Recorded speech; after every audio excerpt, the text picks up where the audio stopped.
Mission शुरू होगी 5 second बाद।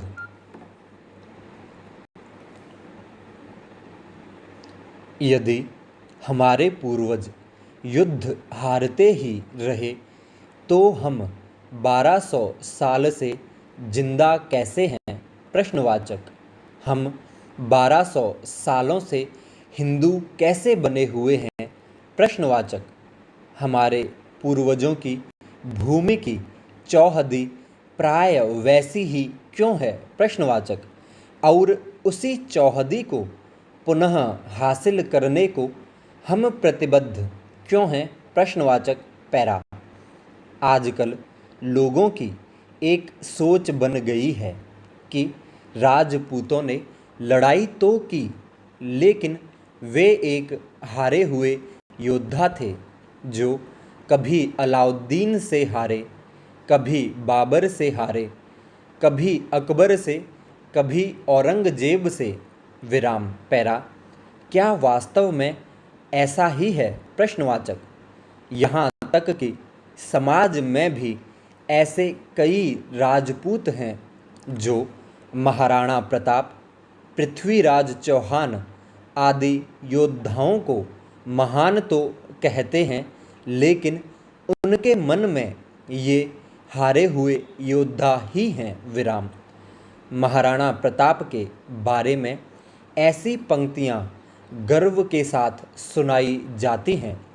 जीत हार की बात न करिए, संघर्षों पर ध्यान करो। विराम।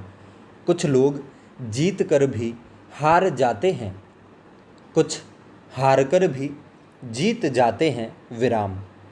असल बात ये है कि हमें वही इतिहास पढ़ाया जाता है जिनमें हम हारे हैं, क्योंकि हमारा मनोबल कम हो। ये कुकृत्य कांग्रेस द्वारा किया गया। विराम। पैरा। मेवाड़ के राणा सांगा ने 100 से अधिक युद्ध लड़े, जिनमें मात्र एक युद्ध में पराजित हुए, और आज उसी एक युद्ध के बारे में दुनिया जानती है। उसी युद्ध से राणा सांगा का इतिहास शुरू किया जाता है और उसी पर खत्म। विराम। राणा सांगा द्वारा लड़े गए खंडार, अहमदनगर, बाड़ी, गागरोन, बयाना, ईडर, खातौली जैसे युद्धों की बात आती है तो शायद हम बता नहीं पाएंगे, और अगर बता भी पाए तो उतना नहीं जितना खानवा के बारे में बता सकते हैं। विराम। पैरा। भले ही खातौली के युद्ध में राणा सांगा अपना एक हाथ व एक पैर गंवाकर दिल्ली के इब्राहिम लोदी को दिल्ली तक खदेड़ दे तो वो मायने नहीं रखता। बयाना के युद्ध में बाबर को भागना पड़ा हो तब भी वह गौण है। विराम। मायने रखता है तो खानवा का युद्ध जिसमें मुगल बादशाह बाबर ने राणा सांगा को पराजित किया। विराम। पैरा। सम्राट पृथ्वीराज चौहान की बात आती है तो तराइन के दूसरे युद्ध में गौरी ने पृथ्वीराज चौहान को हराया। विराम। तराइन का युद्ध तो पृथ्वीराज चौहान द्वारा लड़ा गया आखिरी युद्ध था। उससे पहले उनके द्वारा लड़े गए युद्धों के बारे में कितना जानते हैं हम? प्रश्नवाचक। पैरा। इसी तरह महाराणा प्रताप का जिक्र आता है तो हल्दी घाटी नाम सबसे पहले सुनाई देता है। विराम। हालांकि इस युद्ध के परिणाम शुरू से ही विवादास्पद रहे। कभी अनिर्णित माना गया, कभी अकबर को विजेता माना, तो हाल ही में महाराणा को विजेता माना। विराम।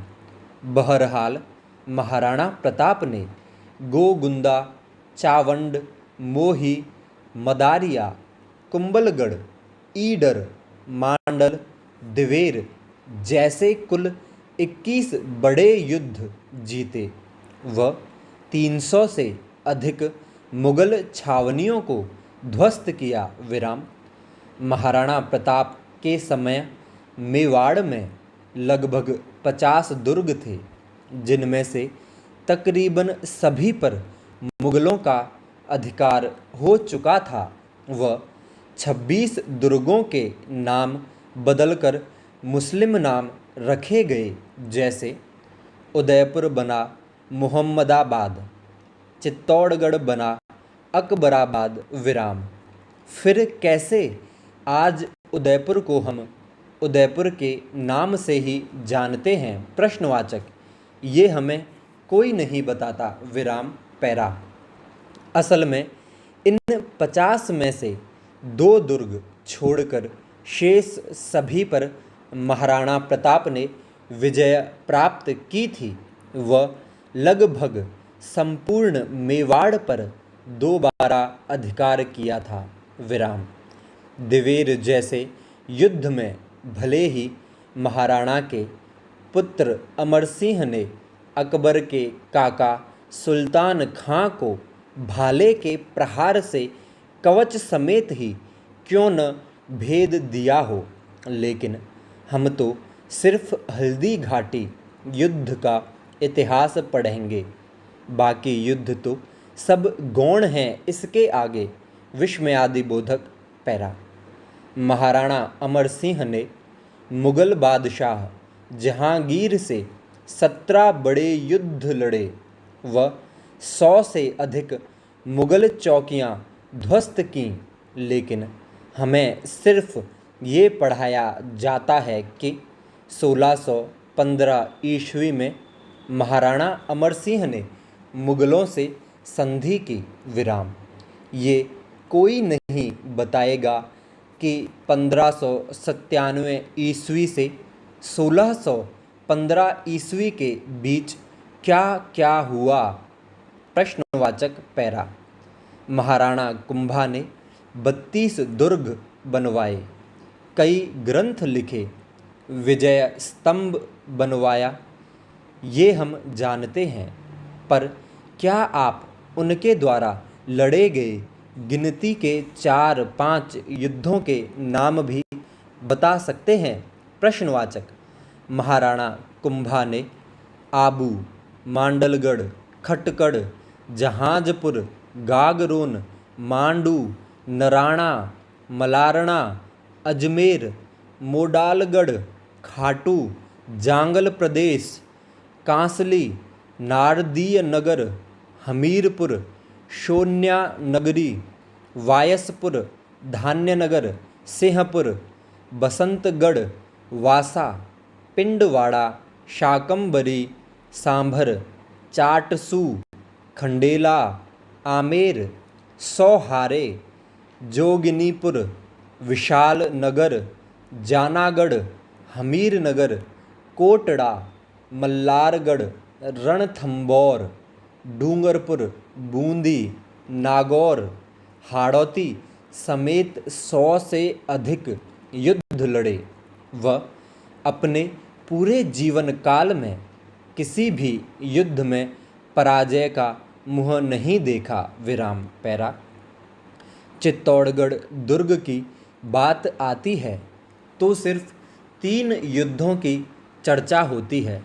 प्रथम, अलाउद्दीन ने रावल रतन सिंह को पराजित किया। विराम। द्वितीय, बहादुर शाह ने राणा विक्रमादित्य के समय चित्तौड़गढ़ दुर्ग जीता। विराम। तृतीय, अकबर ने महाराणा उदय सिंह को पराजित कर दुर्ग पर अधिकार किया। विराम। पैरा। क्या इन 3 युद्धों के अलावा चित्तौड़गढ़ पर कभी कोई हमले नहीं हुए? प्रश्नवाचक। इस तरह राजपूतों ने जो युद्ध हारे हैं, इतिहास में हमें वही पढ़ाया जाता है। विराम। बहुत से लोग हमें ज्ञान देते हैं कि राजपूतों के पूर्वजों ने सही रणनीति से काम नहीं लिया, घटिया हथियारों का इस्तेमाल किया, इसीलिए हमेशा हारे हैं विराम। अब उन्हें किन शब्दों में समझाएं कि उन्हीं हथियारों से राजपूतों ने अनगिनत युद्ध जीते हैं, मातृभूमि का लहू से अभिषेक किया है, सैकड़ों वर्षों तक विदेशी शत्रुओं की आग उगलती तोपों का अपनी तलवारों से सामना किया है और बार बार शत्रुओं को धूल चटाई है विराम पैरा। मेरा मानना है कि वास्तव में हमारा इतिहास भारत से प्रेम करने वाली विचारधारा ने लिखा ही नहीं है और कहीं न कहीं पक्षपातपूर्ण इतिहास को मान्यता भी मिली है हमारे देश में विराम। अब इतिहास का विद्वानों द्वारा पुनर्मूल्यांकन होना चाहिए विराम पैरा। साथ ही सभी दोस्तों से निवेदन करूँगा कि आप अपने महापुरुषों के बारे में वास्तविक इतिहास पढ़िए ताकि आने वाली पीढ़ियाँ हमें वही समझें जो वास्तव में हम थे विराम। हिंदुस्तान के वीरों को शत शत नमन विराम स्टॉप।